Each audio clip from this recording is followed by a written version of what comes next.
तो नीचे से भी कह दे। हाँ लग तो रहा था सो रहा। आगे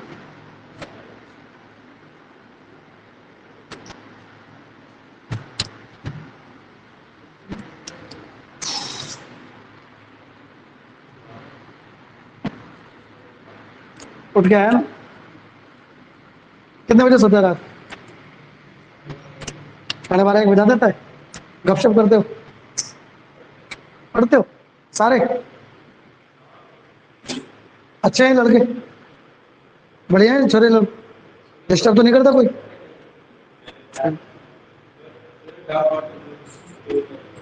तेरे से पूछते होंगे ना।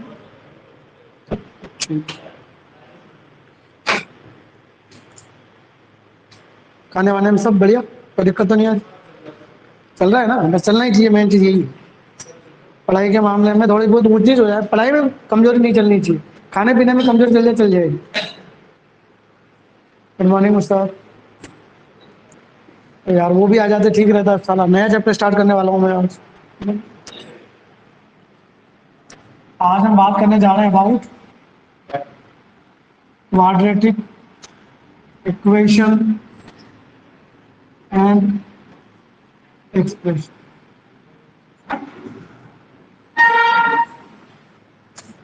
द्विघात समीकरण व व्यंजक।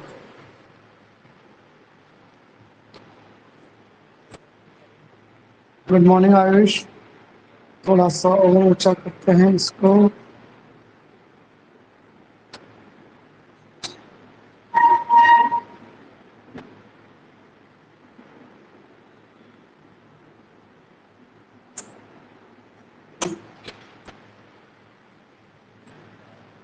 वॉइस बताओ बच्चों। Ayush voice is clear? आवाज क्लियर है क्या?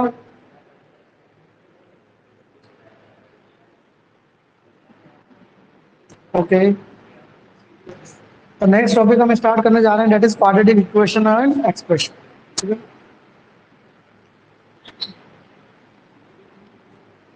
11 में तो भाई बहुत कम है, मतलब बहुत कम क्या है ही नहीं समझ लो, मतलब बुक के अंदर। हाँ, देखा होगा तुम लोगों ने, कॉम्प्लेक्स के साथ मिक्स हो रहा है तो कुछ है ही नहीं एक तरह से। तो मैंने इसमें बुक का लफड़ा खत्म, डायरेक्ट ये करना है तो ठीक है। 10th वाला टॉपिक है, तो हल्का सा 10, हल्का सा 11 और उसके बाद जेई। मान जी वो राजा है वे, तो उसके समझ में नहीं आएगा, बाकी सब कुछ समझ में आ जाएगा।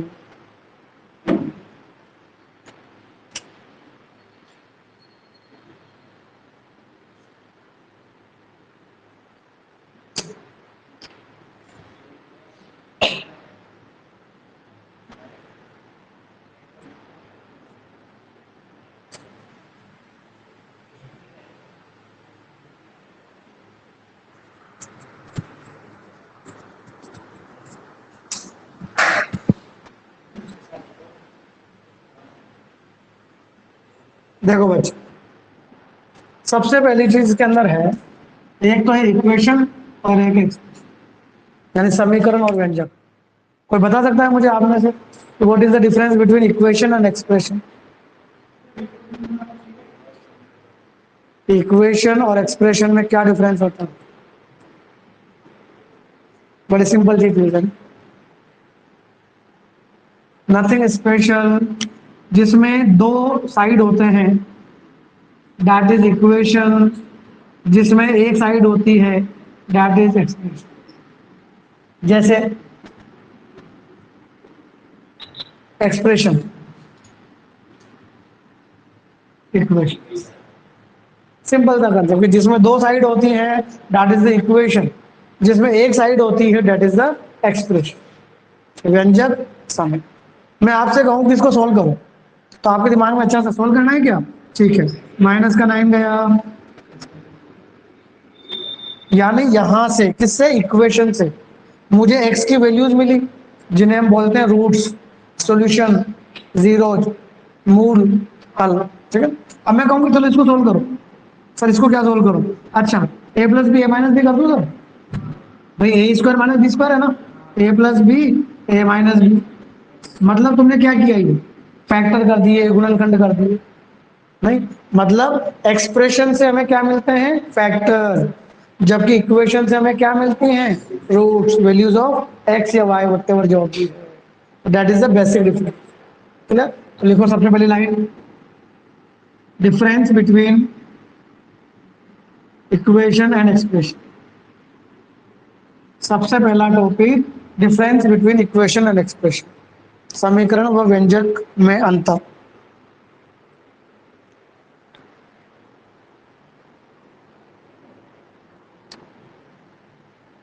Difference between equation and expression, समीकरण व व्यंजक में अंतर। पहला अंतर लिख लीजिए आप लोग, equation has two sides while expression has one side. व्यंजक में एक साइड होती है जबकि समीकरण में दो side. Equation has two sides while expression has only one side.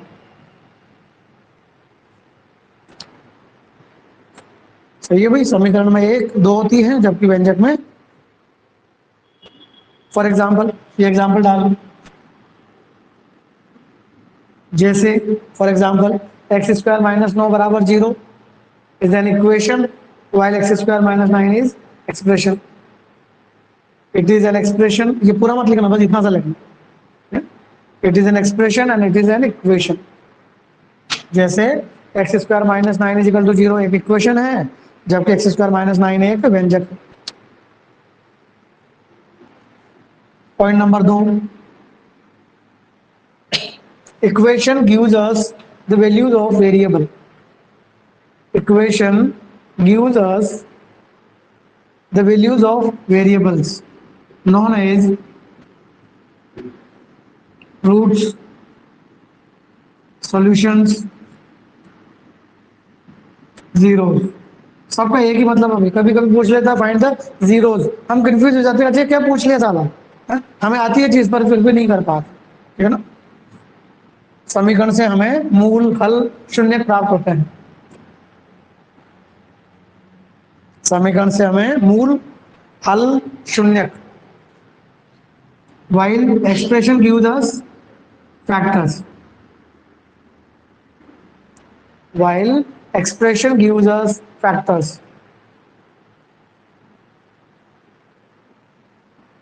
जबकि व्यंजक से गुणनखंड प्राप्त होते हैं। यह तो हो गया इसका बेसिक कि देखें इक्वेशन क्या होती है और एक्सप्रेशन।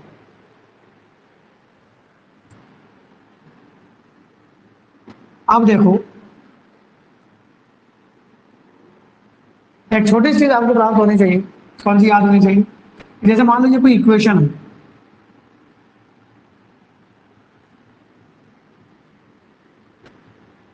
या कुछ भी लिख देता हूं, मान लो या फिर एक काम करता,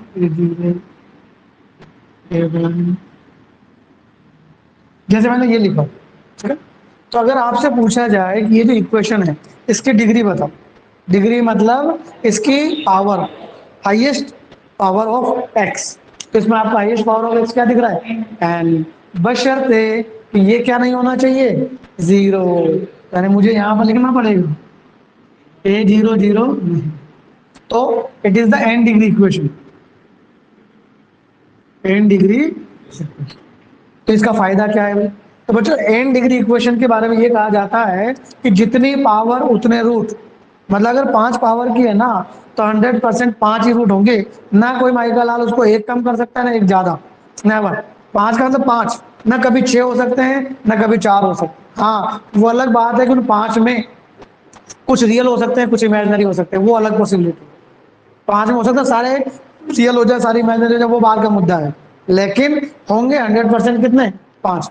यानी ये डिग्री क्या बताती है, about the number of roots, जितनी डिग्री उतने root.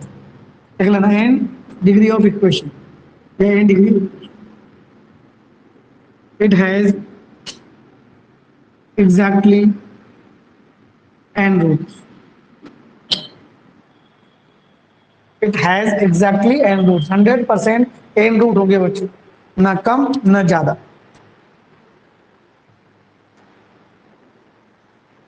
It is n degree equation which has exactly n roots। लेकिन अगर मान लो क्वेश्चन वाले ने कह दिया कि भाई 5 डिग्री की इक्वेशन है और क्वेश्चन में लिखा हुआ आ गया इट हैज 7 रूट्स, भाई हम जानते नहीं होते और उसने कह दिया तो यार उसकी बात थोड़ी टालेंगे, माननी तो पड़ेगी। तो इसका मतलब क्या है? तो बच्चों तो ऐसा कभी होता नहीं है, लेकिन अगर हो गया तो फिर वो बच्चों इक्वेशन नहीं रहती, वो बन जाती है आइडेंटिटी, बोले तो सर्व समीकरण यानी फॉर्मूले। देखो ना आप, अपन कोई भी फॉर्मूला पढ़ते हैं, जैसे मैंने फॉर्मूला पढ़ा ये वाला, हाँ भाई, इसको थीटा की कौन सी वैल्यू सेटिस्फाई कर रही है, बोलो 0 कर रही है और 5/2 45 17 डिग्री सब कर रही है। क्यों भैया, ये तो 2 डिग्री की है तो 2 ही करनी चाहिए थी ना। ना, ये इक्वेशन थोड़ी है, भले ही 2 साइड है उसके बावजूद भी ये इक्वेशन नहीं है। It is an identity.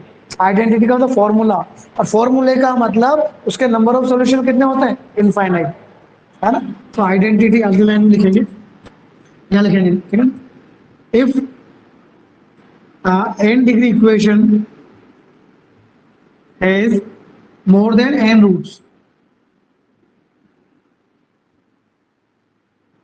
more than n roots, then it becomes an identity.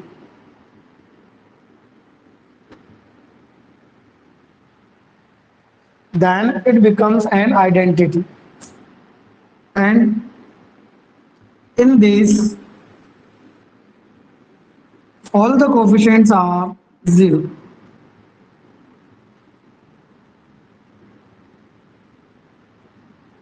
And in this, all the coefficients are must be 0. Hindi में बोलूं क्या? यदि किसी n घात की समीकरण के मूलों की संख्या n से अधिक है, यदि किसी n घात की समीकरण के मूलों की संख्या n से अधिक है तो यह सर्व समीका बन जाती है, तो यह सर्व समीका बन जाती है और इसके सभी गुणांक 0 होते हैं, 0 होते हैं। समझना भाई मैंने क्या कहा, देखना हम फिलहाल ट्रिग्नोमेट्री नहीं पढ़ रहे, हम एलजेब्रा पढ़ रहे हैं, हाँ? तो साइन स्क्वायर कॉस स्क्वायर तो मैंने एक एग्जांपल दिया था, मैं बात यहाँ पर करने जा रहा हूँ एक्स वाली। सोचिए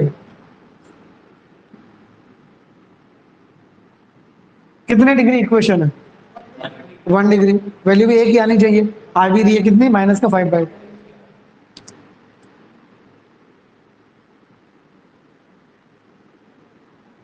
2 डिग्री है, 2 रूट्स आने चाहिए, आ भी जाएंगे, आप जानते हो जरा चार लगा लेंगे। तो बात आती है कि सर इसके रूट्स 3 हो गए तो, भाई मुझे पता है 2 डिग्री मतलब 2 होंगे, बट 3 हो गए तो ये बन जाएगी आइडेंटिटी, यानी कि फॉर्मूला टाइप का, ठीक है। तो उस केस में, लेकिन इसके 2 से ज्यादा रूट तो हो ही नहीं सकते, पर मुझे करने हैं। तो देखना, अगर मैं ऐसा लिख दूं तो, मैंने ये लिखा, ठीक है, बताओ इसमें x की वैल्यू 1 रखना, तो क्या सेटिस्फाई कर रहा है, क्या इसको x इजिकल टू 1 सेटिस्फाई कर रहा है, और 2 500 हो गए ना, तो फिर क्वाड्रेटिक भी है और 2 से ज्यादा रूट भी हो गए, वही तो लिखा मैंने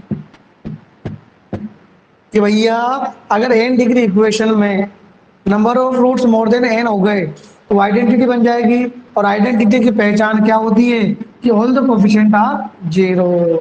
ये जो है ना, ये सारे के सारे क्या होने चाहिए, 0। क्यों, अगर एक भी 0 नहीं हुआ तो देखो, आप बताओ क्या 0 सेटिस्फाई कर रहा है, 1 कुछ नहीं कर रहा।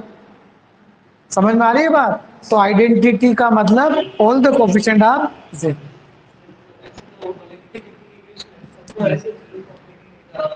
तो आइडेंटिटी बना रहा हूँ, इनफाइनाइट सॉल्यूशन ही होता है, लिख लो यहाँ पे लिखना चाहो तो, आइडेंटिटी है इनफाइनाइट सॉल्यूशंस, यानी number of solutions of identity are infinite. सर्व समीकरण के मूलों की संख्या अनंत होती है, number of solutions of identity are infinite. मतलब वही वाली बात है कि फिक्स है 5 डिग्री की तो 5 ही होंगे, लेकिन अगर 5 से ज्यादा हो गए तो फिर वो रुकेंगे नहीं, वो इन्फाइनाइट पे जाके रुकेंगे। कुछ पूछना है? हाँ, जीरो तो कोफिशिएंट लिए हैं, जीरो तो कोफिशिएंट लिए हैं। अब बता, x that is the number of solution, satisfying or not? These are the solution, यही तो होते हैं सॉल्यूशन, ठीक है, तो हमने यही तो लिखा। कोफिशिएंट की वैल्यू थोड़ी पूछी होगी, कोफिशिएंट तो क्या होने चाहिए, जीरो। तो यहाँ से एक क्वेश्चन बन सकता है, बात करते हैं क्वेश्चन। मतलब अभी चैप्टर स्टार्ट नहीं हुआ अभी, है ना, अभी तो जस्ट इसकी न्यू भरी जा रही है, समझ में। एक छोटा सा क्वेश्चन लिखिए, if roots of equation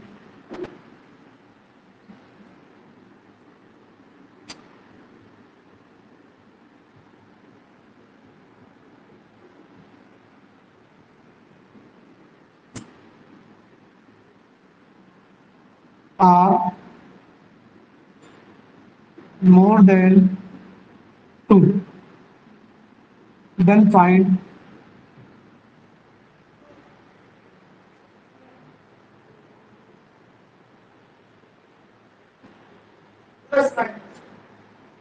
check करते हैं।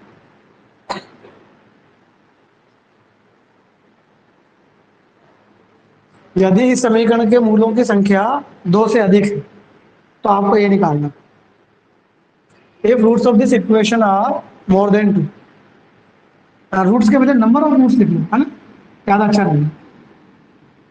If number of roots of this equation are more than 2 then find the value of a. Option लिख रहा हूं मैं आपके सामने, option are,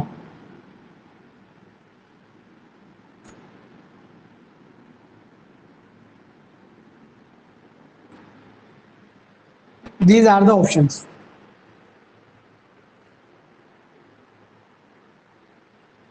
good morning Bhavesh, Bhavesh तो आज आने वाला था बेटा यहाँ पर।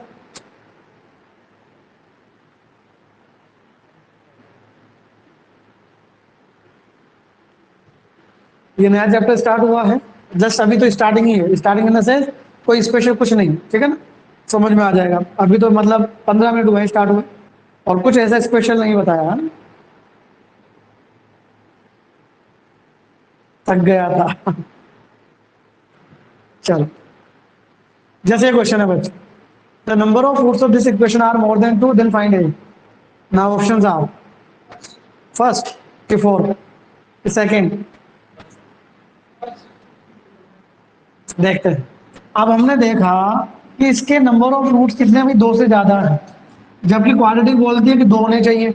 इसका मतलब इट बिकम्स आइडेंटिटी, आइडेंटिटी बन गई। अगर ये आइडेंटिटी है तो सारे के सारे कोफिशिएंट क्या होने चाहिए, zero. Coefficient of x square, यहां से ए क्या मिला, आता ना ये तो, coefficient of x it's also zero, यहां से हमें क्या मिला, मैं ये मान के चल रहा हूँ कि आप लोग 9 10 पास हैं। यहां से क्या मिला, तो ये 2 भी मिला, 3 भी मिला, -2 भी मिला, देन आंसर इज 2, ना कि ऑल ऑफ दीज। क्योंकि अगर आपने मान लीजिए सर किसी ऑल ऑफ दीज ले ले, 3 ले लिया मान लो, बोलो 3 पर क्या ये जीरो हो रहा है क्या, नहीं हो रहा भैया।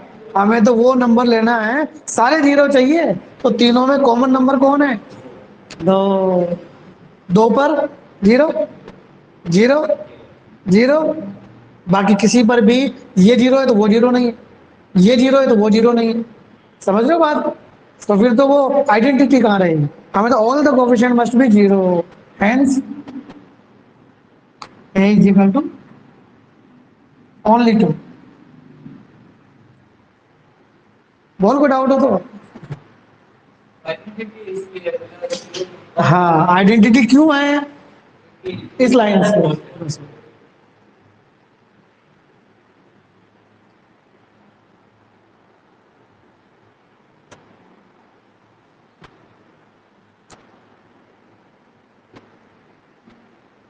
सिद्धार्थ भी नहीं आया यार।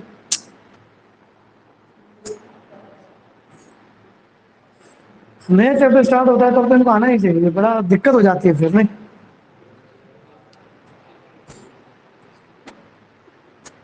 अबे अभी जस्ट तेरे बारे में जिक्र हुआ था, जस्ट 1 मिनट पहले, 1 मिनट में नहीं हुआ, चंद सेकंड पहले।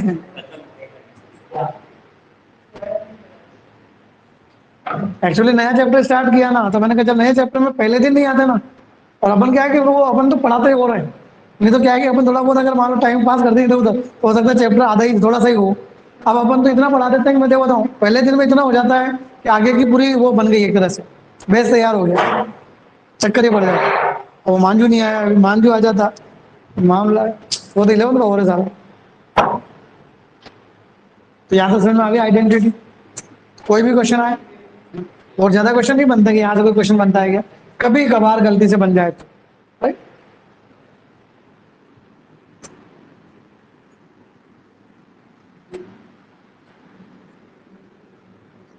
अब स्टार्ट करते हैं अपन अपना चैप्टर, ठीक है। Now topic is quadratic equation.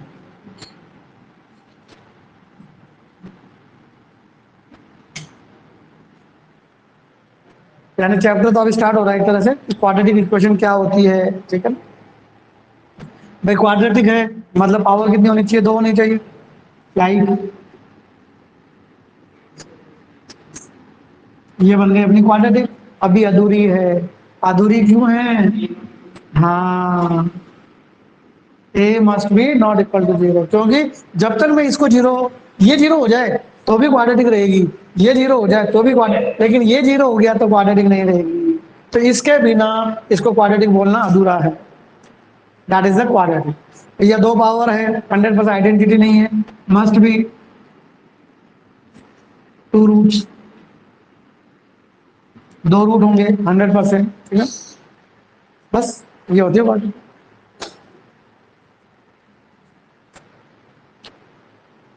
इतना सा है क्वाड्रेटिक इक्वेशन क्या होती है भैया, ये होती है, ठीक है।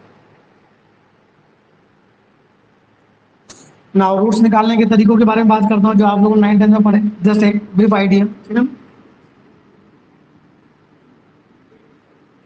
मेथड्स टू फाइंड,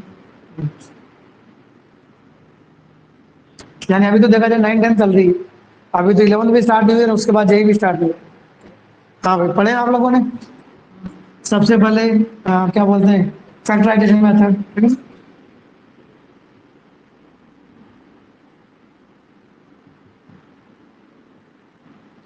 यानी कि क्वाड्रेटिक के फैक्टर कर दीजिए, आपका आंसर आ जाएगा। जैसे हाँ भाई, करो फैक्टर।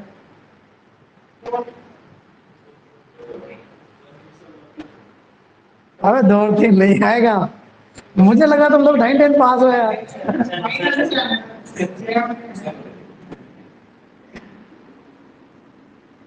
2 और 3 नहीं आया भैया।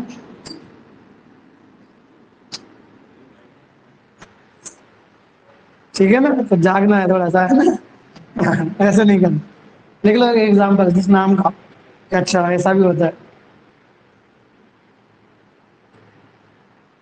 मैं बता नहीं रहा हूँ कि ये कैसे आया है ना, वो तुम जानते हो, और नहीं जानते हो तो तुम्हारे मास्टर से पूछना, 9 10 वाले से। हाँ, ठीक है ना। इसके 2 टुकड़े करते हैं, पता है सबको, जिनका सम या माइनस ये होना चाहिए, ये माइनस है इसका मतलब अपोजिट साइन के होते हैं, ये छोटी मोटी बातें जो आप जानते हैं।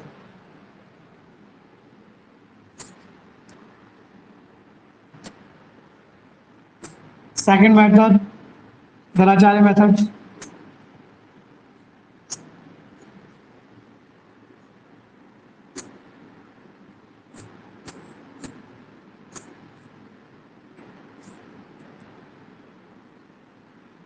Shridharacharya method,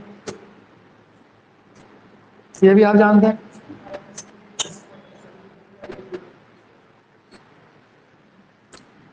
x is equal to minus b plus minus under root b square minus 4ac upon यानी जब आपको लगे कि मुझसे तो हो ही नहीं रहा ये, तो भैया ये लगा लो, ये तो हमेशा ही जवाब देगा। ठीक है ना? अगर आपको लगता है कि मुझसे फैक्टर नहीं हो रहे हैं, तो ये आपको 100% जवाब देगा ही से। इसके अंदर जो बी स्क्वायर माइनस फोर ए सी है, इसका नाम होता है बच्चों डी। डी फॉर डिस्क्रिमिनेंट, विविक्ति कर, डिस्क्रिमिनेंट तो हिंदी में लिख ले भाई, विविक्ति कर, विवेचक। तो देखो बच्चों, सबसे बड़ी बात इस फॉर्मूले को देखो, इसके अंदर बी स्क्वायर माइनस फोर ए ने अपने ऊपर छतरी लगा रखी है, छतरी है ना ये, और छतरी को छोटे मोटे आदमी का नहीं लगती है, महाराजाओं के लगती है। यानी यूं समझ लो इस चैप्टर का महाराजा यही है, इस चैप्टर का महाराजा इन द सेंस सबसे इंपॉर्टेंट चीज इस चैप्टर की जो स्टार्ट हो चुकी है यहाँ पर पहली बार इंट्रोड्यूस हुई। अब यूं मान लो ये हर चीज के बारे में यही बताएगा हमें, रूट्स के बारे में कि रूट्स कैसे हैं, उसके बाद एक्सप्रेशन के बारे में, और आगे भी हर चीज के बारे में। ये मतलब अब हमारा पीछा नहीं छोड़ने वाला है भाई। छतरी, सर छतरी का क्या मतलब है? छतरी बोले तो अंडर रूट, और आप जानते हैं अंडर रूट के अंदर अगर गलती से भी निगेटिव नंबर आ जाता है तो वो आयोटा इमेजिनरी बन जाता है, इसीलिए इंपॉर्टेंट है। छतरी वाले का क्या मुद्दा है ना? तो ये इट्स वेरी वेरी इंपॉर्टेंट। तो ये जो बी स्क्वायर माइनस फोर ए सी है, इट्स वेरी इंपॉर्टेंट थिंग जो हमारे काफी काम आने वाली है। इसका नाम देखो ना, डिस्क्रिमिनेंट, डिस्क्राइबर, डिस्क्राइब करने वाला। मतलब ये एक ऐसी चीज है जो हमारे एक्सप्रेशन या इक्वेशन के बारे में सारी इंफॉर्मेशन हमें देगा।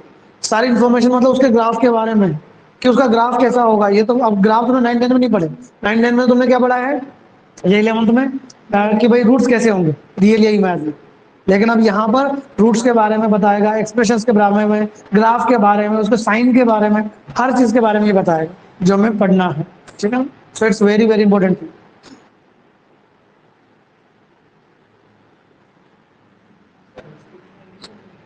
क्या? कौन सी? ओ भैया मुझे सब पता है, पर कब लिखवानी हो तो मैं ही डिसाइड करूंगा ना।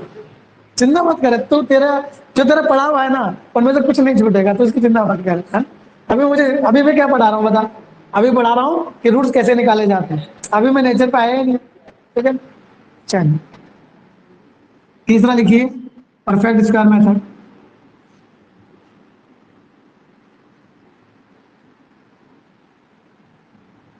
पूर्ण वर्ग विधि, जानते हो ना परफेक्ट स्क्वायर? परफेक्ट स्क्वायर बनाना आता है कि नहीं आता है?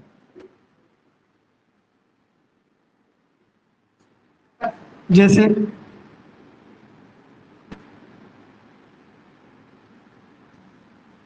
ये है, या इक्वल जीरो कर देता हूँ मतलब। हाँ भाई, परफेक्ट स्क्वायर बनाना आता है। तो एक काम और करता हूँ, थोड़ा सा मैं manage अच्छा, और इससे पहले कुछ नहीं करेंगे? फिर तुम लोग भी 9 पढ़ा हो ना। सबसे पहले coefficient of x square must be 1। और मैं इसको भी इंपॉर्टेंट बता देता हूँ, इंपॉर्टेंट क्यों है, तो ये जो चीज है ना, ये सिर्फ यहाँ के हिसाब से नहीं है, ये अपन इंटीग्रेशन पढ़ेंगे ना उसमें भी काम आएगी, डिफरेंशिएशन में भी काम आती है। इस वजह से इंपॉर्टेंट है, इसलिए मैं इसमें थोड़ा सा जोड़ दे रहा हूँ, समझिएगा कि परफेक्ट स्क्वायर कैसे बनाते हैं। सबसे पहले एक्स स्क्वायर का कोफिशिएंट 1 होना चाहिए, 1 नहीं है तो कॉमन लो, कॉमन लिया, क्योंकि यहाँ तो जीरो है, जीरो में चला जाएगा। बट अगर मान लो एक्सप्रेशन हो, जैसे मान लो जीरो नहीं है, तो फिर तो मुझे कॉमन ही लेकर बनाओ ना।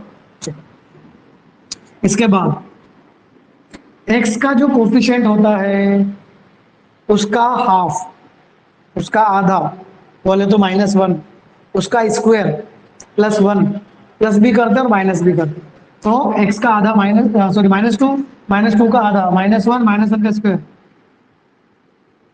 प्लस वाला हमेशा पहले लिखेंगे। ठीक है, बोलो ये किसका स्क्वायर है, ये किसका स्क्वायर है, बीच में माइनस है तो माइनस का 1 बचा, माइनस का 8/3, एलसीएम आ जाएगा 3, -8 -3 माइनस का 11।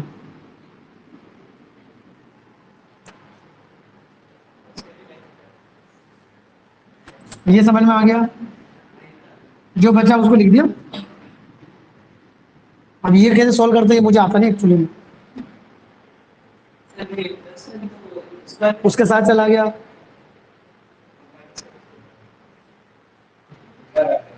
इसके ऊपर आ गया था, पहले आ गया था। ऐसे क्या करता है यार, बहाना बड़े लाया कर, ऐसे मत करा कर, बहाना अच्छा लाया कर, सही में।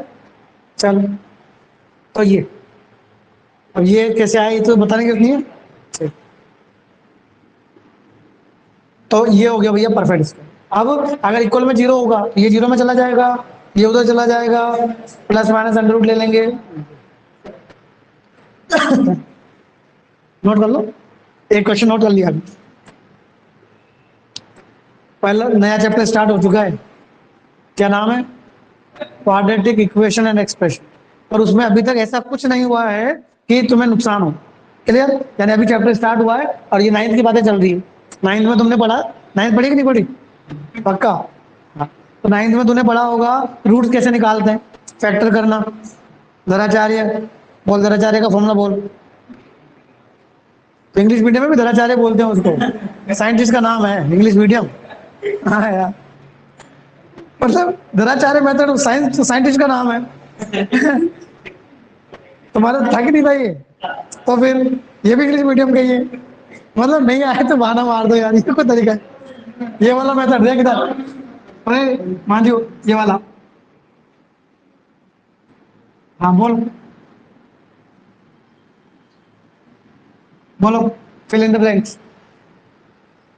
देखा, हाँ, याद नहीं आ रहा तो यूं बोले ना, पहले इंग्लिश मीडियम का बहाना मार रहा है। देख इधर, अब याद आया कि नहीं आया, अब भी नहीं आया।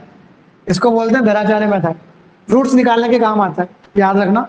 अब अभी भी करेंगे है ना। और ये परफेक्ट स्क्वायर बनाने का तरीका है, ये समझ लें। अगर हमें परफेक्ट स्क्वायर बनाना है, इधर ध्यान दें अपन, तो सबसे पहले एक्स स्क्वायर का कोफिशिएंट 1 होना चाहिए। जो नहीं है तो क्या किया, 3 कॉमन ले लिया। 3 कॉमन लेंगे तो 6 में से 3 कॉमन लिया, कॉमन लिया, समझ में आ गया यहाँ तक। उसके बाद x का जो कोफिशिएंट होता है -2, -2 का आधा -1, -1 का स्क्वायर। यानी क्या करते हैं भाई, x का जो कोफिशिएंट होता है उसका आधा और उसका स्क्वायर, प्लस भी करते हैं और माइनस भी, ओनली प्लस थोड़ी कर सकते हैं। प्लस भी किया माइनस भी, प्लस को इसके साथ लिखेंगे तो x -1 का स्क्वायर, माइनस का 8/3 माइनस का 1, इनको अपन सोल्व करेंगे तो ये आ जाएगा माइनस का, इक्वल में 0 हुआ तो सोल्व कर ही लेंगे। अब देखो यहां से हमें एक चीज और मिल जाती है आके, कौन सी वाली, अगर मैं तुमसे पूछूं एक्स स्क्वायर है, एक्स स्क्वायर की मिनिमम वैल्यू बताओगे, एक्स स्क्वायर की मिनिमम वैल्यू 0। भाई मिनिमम वैल्यू का मतलब ये मिनिमम कहां तक जाएगा, बोलो, स्क्वायर कभी नेगेटिव हो सकता है क्या, नहीं हो सकता। स्क्वायर की मिनिमम वैल्यू 0। अब समझिएगा, आपसे पूछा जाए इसकी मिनिमम वैल्यू बताओ, आपसे इसकी मिनिमम वैल्यू पूछी जाए, परफेक्ट स्क्वायर बना दिया। अब देखो ये स्क्वायर आ गया और आप जानते हैं स्क्वायर की मिनिमम वैल्यू होती है 0, यानी इसकी जगह 0 लिख दूं, so your answer is this into this, बोले तो माइनस का 11। ये चली गई, अब अपने जेई में चला गया direct, not in 11 not in 9 10। ठीक है, कि इस तरीके से आप मिनिमम और मैक्सिमम, ये मिनिमम मैक्सिमम का यहाँ वाला कंसेप्ट नहीं है भाई, ये बहुत इंपॉर्टेंट कंसेप्ट है कि कभी हमें मिनिमम और मैक्सिमम पूछा जाए, हमें पता नहीं चला क्या करो, स्क्वायर बना दो। क्यों, क्योंकि हम जानते हैं स्क्वायर की मिनिमम वैल्यू क्या होती है, 0 होती है। ठीक है ना, लिख लो, it's minimum value 3 into -11/3 because squares minimum value.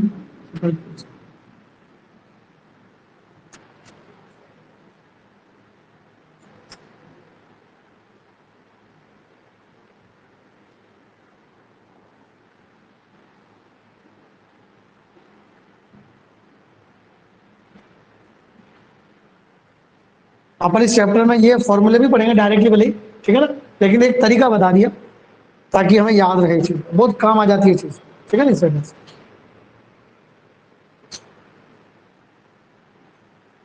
Clear है? चलिए आगे बढ़ते हैं अब। तो ये तो हो गया बच्चा 9th वाली चीजें कि रूट्स कैसे निकाल दिए जाते हैं, क्या क्या मेथड है ना। परफेक्ट स्क्वायर मेथड हो गया, फैक्टर करने वाला मेथड हो गया जो आपको आना चाहिए। अब बात करते हैं, next topic is nature of roots.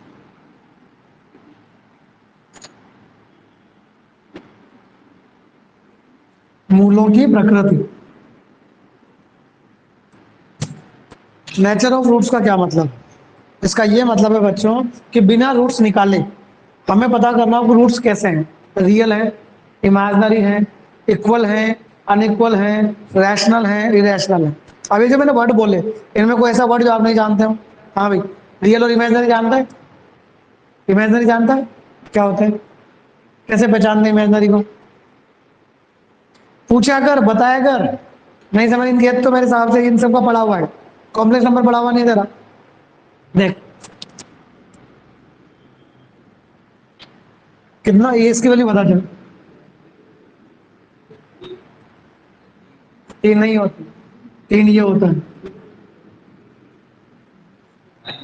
-3 भी नहीं होता। ठीक है ना? अंडर रूट में जब भी माइनस आ जाता है ना बेटा, इसको ऐसे करते हैं, इसको ऐसा करते हैं, और ये जो भाई साहब है इसका नाम है आयोटा। It's imaginary number. ये होता है 3, ये होता है आई, आई फॉर आयोटा, और आयोटा का मतलब इमेजनरी नंबर। इसीलिए मैं पूछ रहा था। तो क्या समझ में आया कि जब भी अंडर रूट में माइनस आएगा तो वो क्या बन जाता है? इमेजनरी। ठीक है ना, ध्यान रखना इस चीज को। उसके बाद रेशनल और इरेशनल तो जानता है, और मान लो बता, ये क्या है, रेशनल की इरेशनल? इरेशनल है, इरेशनल है ना। अब रेशनल ही है, इरेशनल है। फिर और ये क्या है? इमेजनरी। अब इमेजनरी तो नेगेटिव में आता क्या होता है? रेशनल है कि इरेशनल है? हाँ, ये रेशनल है। क्यों? क्योंकि ये 3 है और ये अंडरवुड या पावर फ्रैक्शन, 5 की पावर 1/2, 5 की पावर 1/5, 3 की power 1/4, these are the irrational. बस शर्त है कि वो फ्रैक्शन पावर क्या नहीं होनी चाहिए, सोल। सोल हो जाती है, जैसे ये देखो सोल हो गई ना, ये इसका मतलब ये क्या बन गया? रेशनल। तो रेशनल और इरेशनल का ना अंडरवुड वाले और बिना अंडरवुड वाले। तो नेचर के बारे में बात करने जाओ, समझ। यानी हमें यही पता करना है कि रूट्स कैसे होंगे। लेट इक्वेशन इज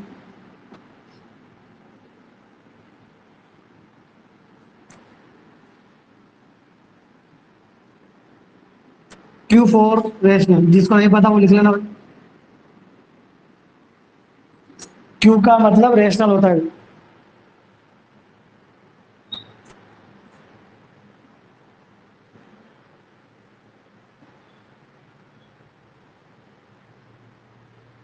देखो अभी हमने धराचार्य पढ़ी,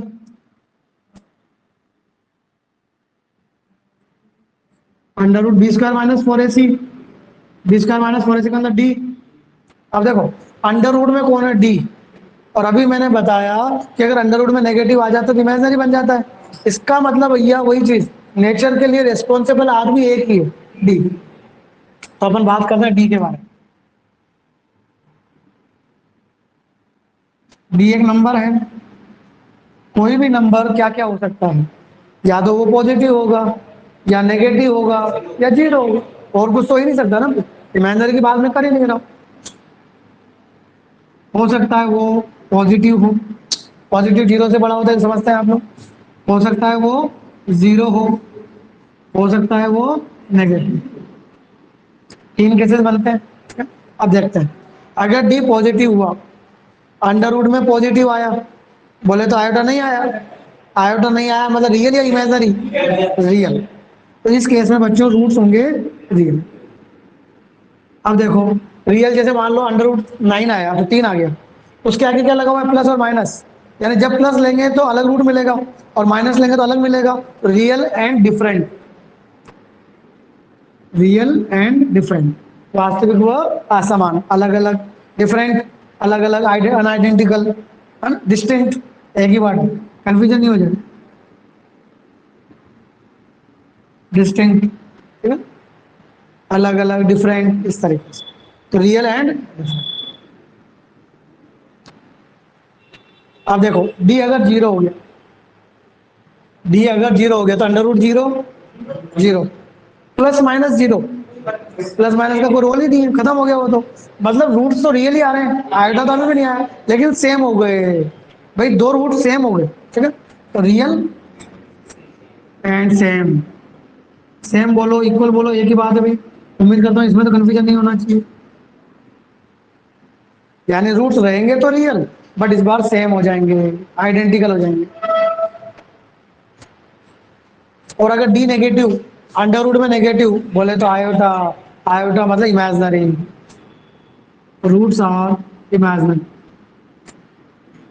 बोलो सेम या डिफरेंट? भाई आयोटा तो आएगा, पर आयोटा के आगे प्लस माइनस नहीं आएगा, तो डिफरेंट, इमेजिनरी है, ठीक है। और देखो पहले इसके बारे में बात कर कि डी पॉजिटिव आया। अब पॉजिटिव में भी दो केस बन सकते हैं बच्चों, कौन से दो केस? कि हो सकता है वो डी जो आया वो परफेक्ट स्क्वायर हो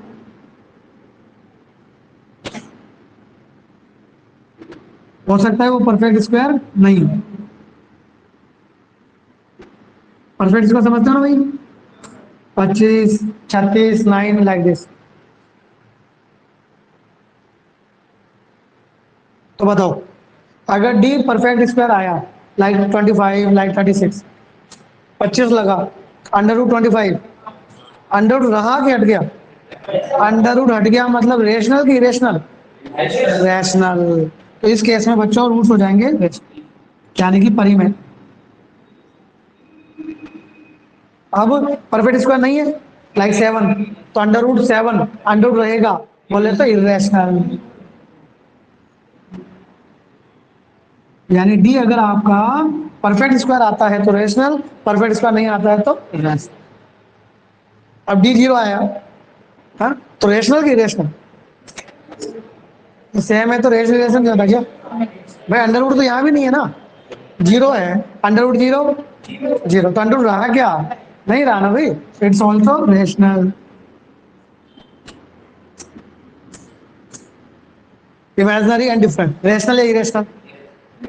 इरेशनल, इरेशनल। भाई अंडर रूट रहेगा कि नहीं रहेगा? देखो दोनों हो सकते हैं, दोनों हो सकते हैं सिद्धार्थ।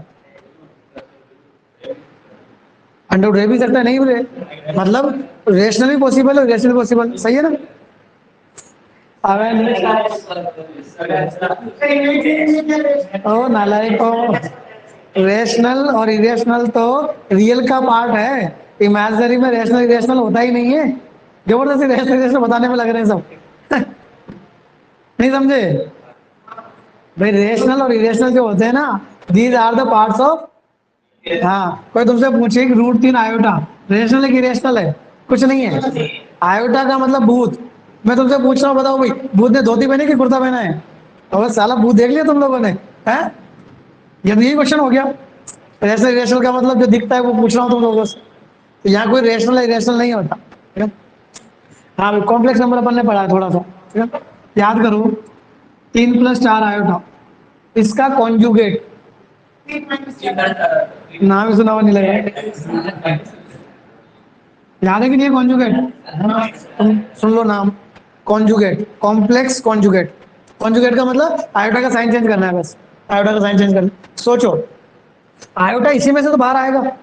भाई अंडर रूट -9 आया, बोले तो 3 आयोटा, और आयोटा के क्या आगे क्या लगा हुआ है? बोले तो ये जो रूट्स आने वाले हैं ये कॉन्जुगेट कहलाते हैं एक दूसरे से। क्यों? क्योंकि 100% आयोटा के आगे प्लस माइनस आएगा, and this type of roots are known as the complex conjugate. Only conjugate लिखेंगे तो भी चलेगा, कॉम्प्लेक्स कॉन्जुगेट। अगर एक ए प्लस आयोटा भी तो दूसरा ए माइनस। यानी इन रूट्स की बहुत अच्छी बात देखो कि मैं तुम्हें एक बता दूं ना, दूसरा तुम तुरंत बता दोगे। मैं तुमसे कहूं कि भैया इसका एक रूट 5 - 3 आयोटा है, दूसरा बताओ 5 + 3 आयोटा। मैं कहूं एक रूट आयोटा है, दूसरा बताओ माइनस आयोटा। यानी कि ये हमेशा पेयर में होते, मैं लिखवाऊंगा अलग से।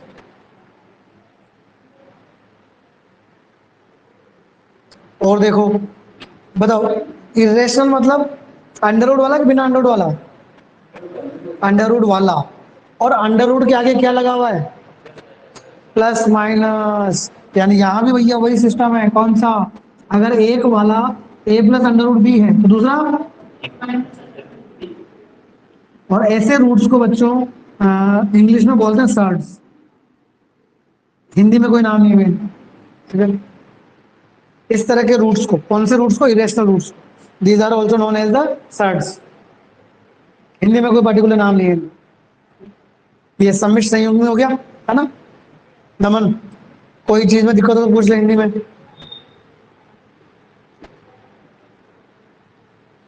मतलब यूं समझ लो, बहुत इंपॉर्टेंट चीज बता दी मैंने, बहुत काम की चीज बता दी है ना, तो ढंग से समझ लेना इसे।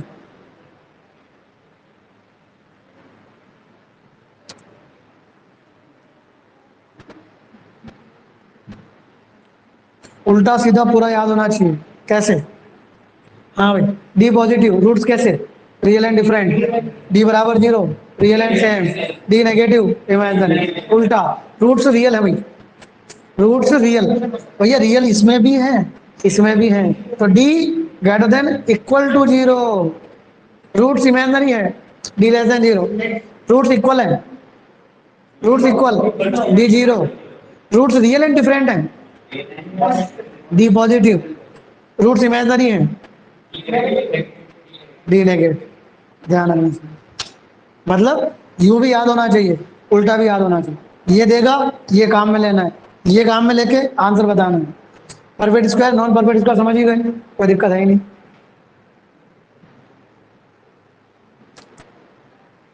एक नोट डाल लो ये वाला, ठीक है?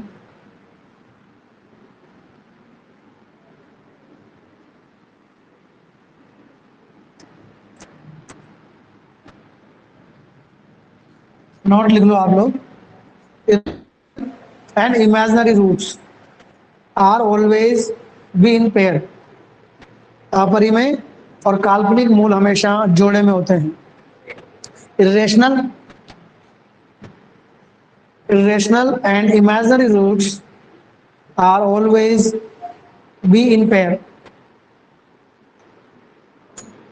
or are always be in pair या occur in pair. Irrational and imaginary roots are always occur in pair,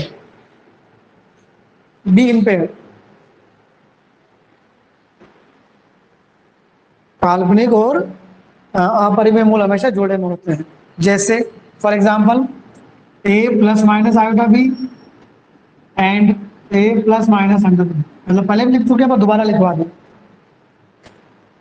इसका मतलब समझो भाई, मतलब जो आयोटा वाले रूट्स होते हैं ये हमेशा जोड़े में होते हैं, मतलब ये अपना जोड़ा लेके चलते हैं।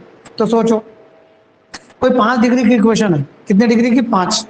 मैंने बताया 5 डिग्री मतलब 5 रूट होंगे, कंफर्म 5 होंगे। उन 5 में क्या ऐसा हो सकता है कि 3 इमेजिनरी हो जाए, 2 रियल हो जाए? नहीं हो सकता। क्यों? 2 रियल और 3 इमेजिनरी। अब 3 इमेजिनरी में पेयर कैसे बनेगा? यानी कि यहां से मुझे पता चला कि इमेजिनरी हमेशा जोड़े में, जोड़े का मतलब इवन नंबर में होंगे, 2 या 4, कभी ऑड नंबर में नहीं होंगे। हाँ, रियल तो कैसे भी होना, रियल का कोई बाउंडेशन नहीं है भाई। जोड़ा लेके कौन चलता है? ये चलता है पेयर। इसका मतलब उन 5 में से या तो 2 इमेजिनरी होंगे या 4 होंगे। एक इमेजिनरी कभी नहीं होता, 3 इमेजिनरी कभी नहीं होते, 5 इमेजिनरी कभी नहीं। बात समझ में आ रही है? इंपॉर्टेंट चीज है, ठीक है ना? चाहो तो इसी में लिख लो। Hence, hence imaginary roots are always occur in number even numbers. अतः काल्पनिक मूल सदैव सम संख्या में होते हैं। Hence, imaginary roots are always occur in even numbers. समझ में आ गई बात? कभी भी ओड नंबर में नहीं होते। कभी कोई नहीं कहेगा कि एक इवन है, कभी नहीं कहेगा 3 ये है अपने कौन, इमेजिनरी। रीजन क्लियर है क्यों? क्योंकि पेयर में होते हैं इस वजह से। चलिए तो क्वेश्चन करते हैं एक दो इस पर, ठीक है।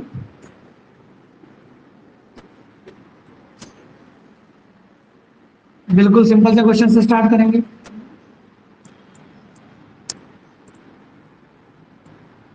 Find match.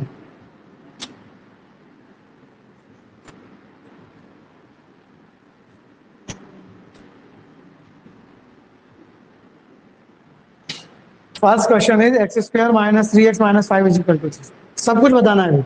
सब कुछ का मतलब real, imaginary, same, different, rational, irrational, ये तीन क्वालिटी बतानी है, ठीक है। जब भी क्वेश्चन आएगा रूट्स नहीं निकालने, क्या निकालेंगे? डी। ए बी सी देखना तो आता ही है। ए बोलो 1, बी बोलो -3, वो अलग बात है कि स्क्वायर में फर्क नहीं पड़ेगा, पर हमें आना तो सही चाहिए ना, भाई गलत को सीखे। बी -3, सी -5। नाउ डी, डी का फॉर्मूला बी स्क्वायर बोले तो, मतलब एक क्वेश्चन बच्चों की तरह करके बता रहा हूँ, ठीक है। फिर हमें डायरेक्ट करना आना चाहिए। Minus minus, right. नाउ सबसे पहली चीज पॉजिटिव आया कि नेगेटिव आया? पॉजिटिव आते ही इसका मतलब रियल, अगर नेगेटिव आता तो इमेजिन।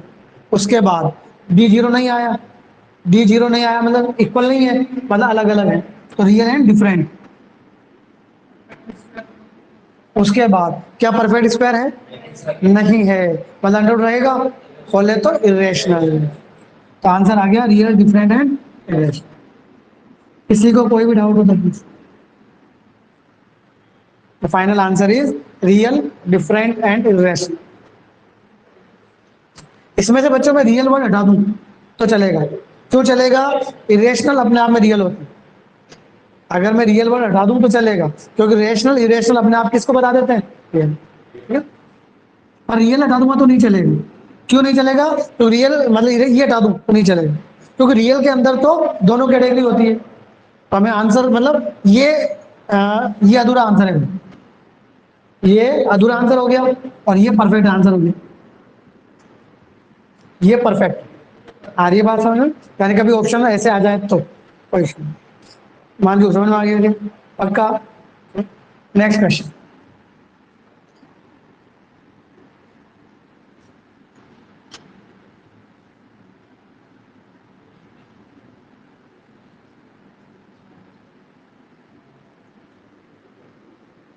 इसके रूट्स के बारे में बताइए। रियल या इमेजिनरी, सेम या डिफरेंट, आइडेंटिकल अनआइडेंटिकल, व्हाटएवर जो भी।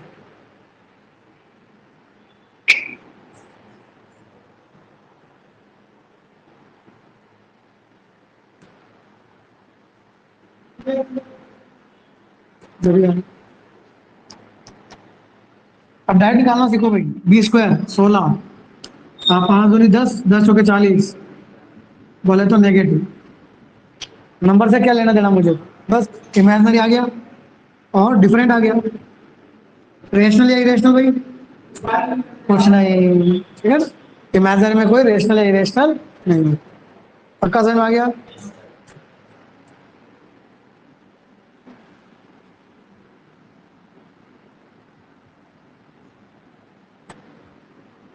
नेक्स्ट, स्पीडली करना आना चाहिए भाई, जल्दी से डी निकालो। डी में टाइम नहीं लगना चाहिए। 8 का स्क्वायर 64, 5 15, 15 जो कि 60 बोले तो चलो। बोलो रियल, डिफरेंट और रेशनल, क्योंकि परफेक्ट स्क्वायर। क्लियर? उतारो। हाँ, सबने उतार लिया। नेक्स्ट, जल्दी बताओ, जितना जल्दी बता सकते।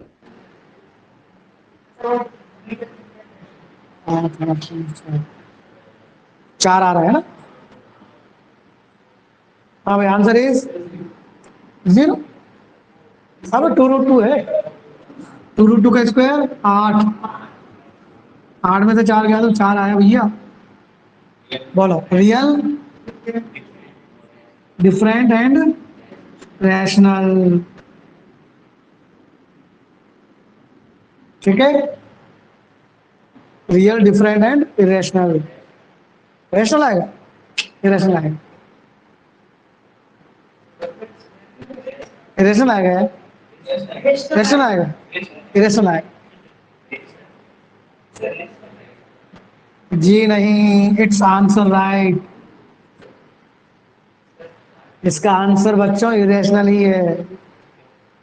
चलो पेज पलटो, जो अभी तुम्हें पढ़ाया था, जो आपको पूरी रामायण पढ़ाई थी ना, एक बड़ी सी चार्ट बनाया था डी वाला, खोला, उसके यहाँ देखो माथे पे क्या लिखा हुआ है, a b c belongs to, यानी ये पिक्चर जो तुम जानते हो ये तभी लगती है जब ये रैशनल होते हैं, बट यहाँ पर बी क्या है, इरेशनल। तो वो चीज हो गई थोड़ी सी ऊपर नीचे, गलत हो गई, इस वजह से आंसर इरेशनल हो गया। आप चाहो तो रूट निकालो ना, देखो रूट निकालेंगे तो माइनस बी, सही है, plus minus under root d, d कितना आया 4, 4 का अंडर रूट 2 आ जाएगा, 2 कॉमन आके कट गया। हाँ भाई ये रूट्स आ रहे हैं, बोलो रूट्स में आपको अंडर रूट दिख रहा है, इसका मतलब रूट्स कैसे हैं, तो ध्यान तो देना पड़ेगा। ऐसा थोड़ी काम चलता है कि जो पढ़ा दिया बस दिन निकाल लो, अब नवी थोड़ी पढ़ रहे। Then answer is rational due to b is not a rational, इस वजह से एक छोटी सी चीज की वजह से रैशनल। क्लियर।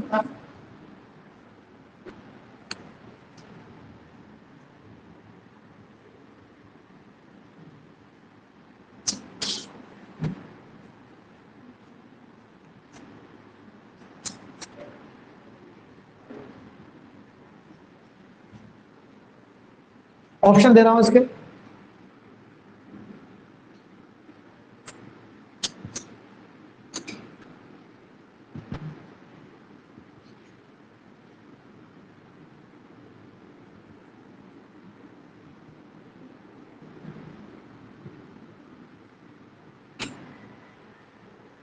आपको बताना है find the nature of roots of this equation, options आपके सामने हैं, real, rational, irrational, imaginary.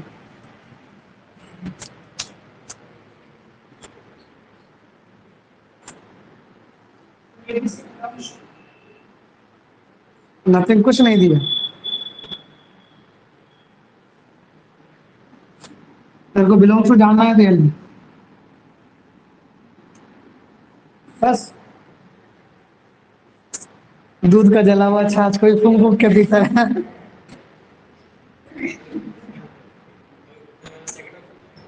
Second rational परिमेय, डी निकाला आपने, बोलो डी कितना आया, b square, minus minus plus हो जाएगा, ये आया वो 16 क्यों आएगा, हाँ 16 आएगा। देखो ये भी स्क्वायर है और ये भी स्क्वायर है कि नहीं, स्क्वायर में स्क्वायर ऐड करेंगे तो पॉजिटिव आएगा, यानी ये तो मुझे कंफर्म हो गया कि पॉजिटिव, पॉजिटिव का अंदर रियल तो कंफर्म हो गया ना। रैशनल और इरेशनल, अब बताओ ये परफेक्ट स्क्वायर है कि नहीं, यानी कि दो परफेक्ट स्क्वायर को प्लस करें तो परफेक्ट स्क्वायर आता है कि नहीं आता है, जरूरी नहीं है, आ भी सकता है या नहीं।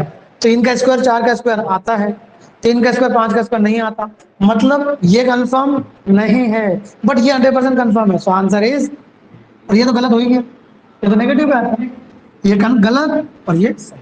हाँ अगर इन दोनों में से कोई एक कंफर्म हो जाता ना तो फिर मैं इसको नहीं लिखता बच्चों, समझ रहे हो, ये ऑप्शन चेंज चेंज करने का तरीका है, ठीक है ना, कि अगर ये भी कंफर्म हो जाता ये भी कंफर्म हो जाता रेशनल, तो फिर मैं रेशनल को टिक करता, क्यों, इसके अंदर तो ये दोनों आते हैं अगर कंफर्म होता तो, पर चूंकि ये कंफर्म नहीं हो रहा है तो मैं किसको चूज करूंगा,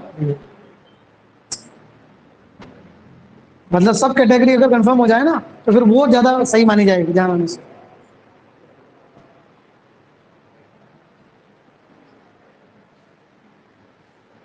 ठीक है, इस तरीके से आप नेचर वाले क्वेश्चंस कर सकते हैं, ठीक है।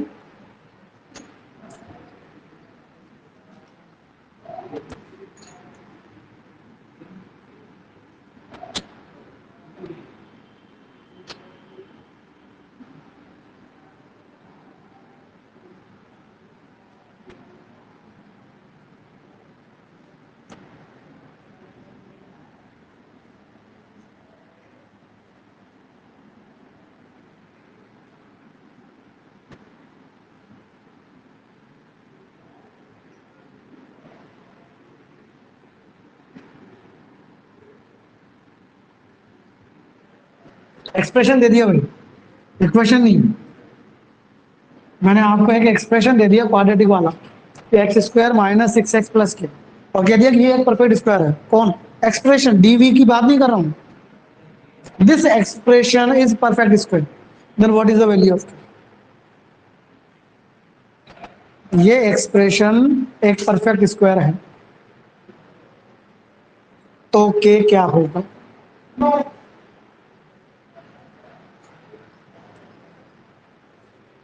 हिसाब किताब लगाया?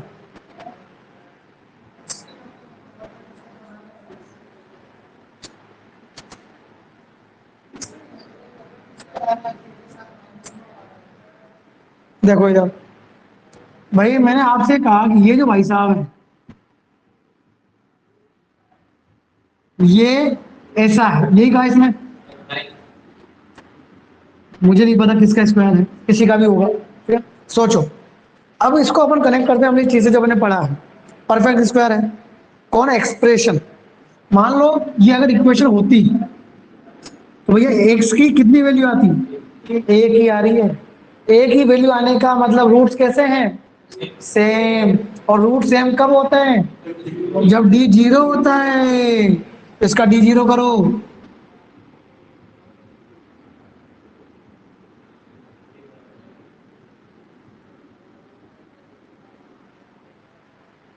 मतलब रूट्स की बात ही नहीं करी, परफेक्ट स्क्वायर की बात ही नहीं करी, बस ये लिख दिया, लेकिन कंसेप्ट छुपा हुआ था। अच्छा भाई, परफेक्ट स्क्वायर बन गया। कोई भी चीज परफेक्ट स्क्वायर बनेगी तो एक ही वैल्यू देने वाली है, यानी सेम रूट देगी। और सेम रूट के लिए कंडीशन हम जानते हैं, डी जीरो। तो कुछ डी का जिक्र ही नहीं किया, पर हमें पता होना चाहिए, एक नया कंसेप्ट, ठीक है। कि कोई भी एक्सप्रेशन परफेक्ट स्क्वायर कब होता है? जब उसका डी क्या होता है? जीरो।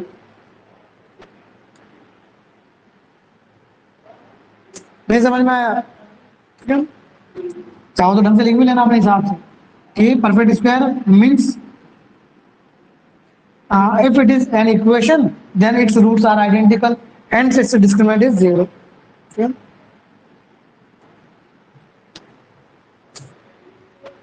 इसका डी जीरो होना चाहिए।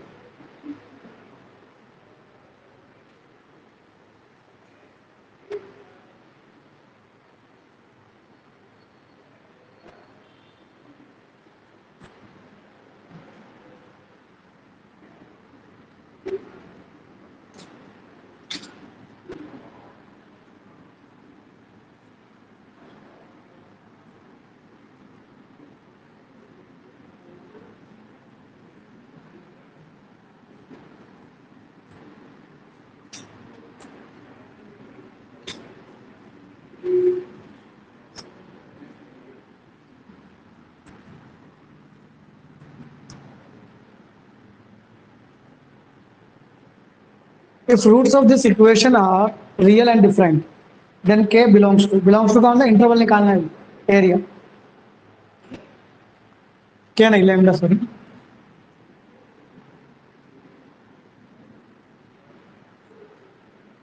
हाँ भाई, हमने पढ़ा रियल एंड डिफरेंट का मतलब डी बोलो, डी स्क्वायर माइनस फोर ए।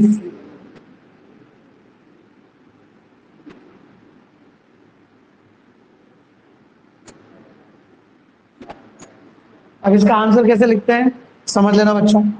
एक लाइन खींचो, इनफाइनाइट लिखो, माइनस इनफाइनाइट लिखो, जो भी नंबर है उस नंबर को लिखो। बताइए, लेमडा से मतलब है, ध्यान रखना।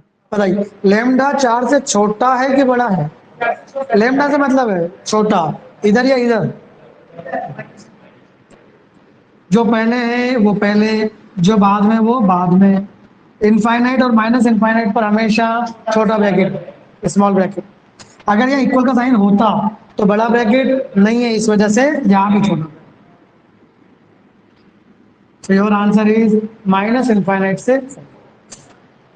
यानी इन दिस सेम क्वेश्चन ये डिफरेंट वर्ड हटा देता, ओनली रियल लिखता।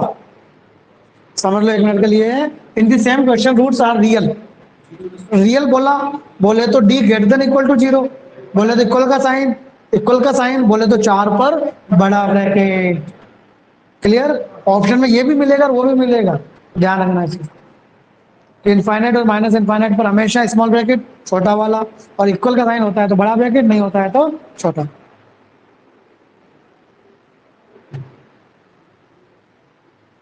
एपीजीपी खत्म करो भाई 1-2 दिन में, ठीक है।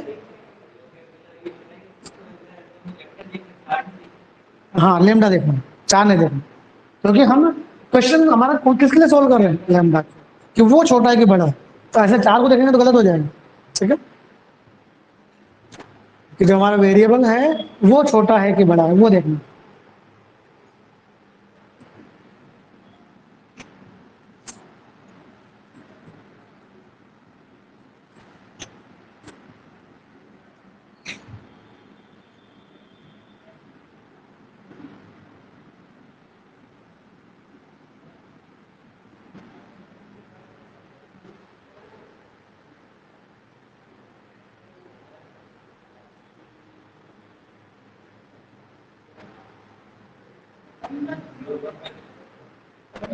ये तो वो कहते हैं छोटा सा क्वेश्चन, 9-10 वाला क्वेश्चन। आइडेंटिकल मतलब सेम रूट, सेम का मतलब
हाँ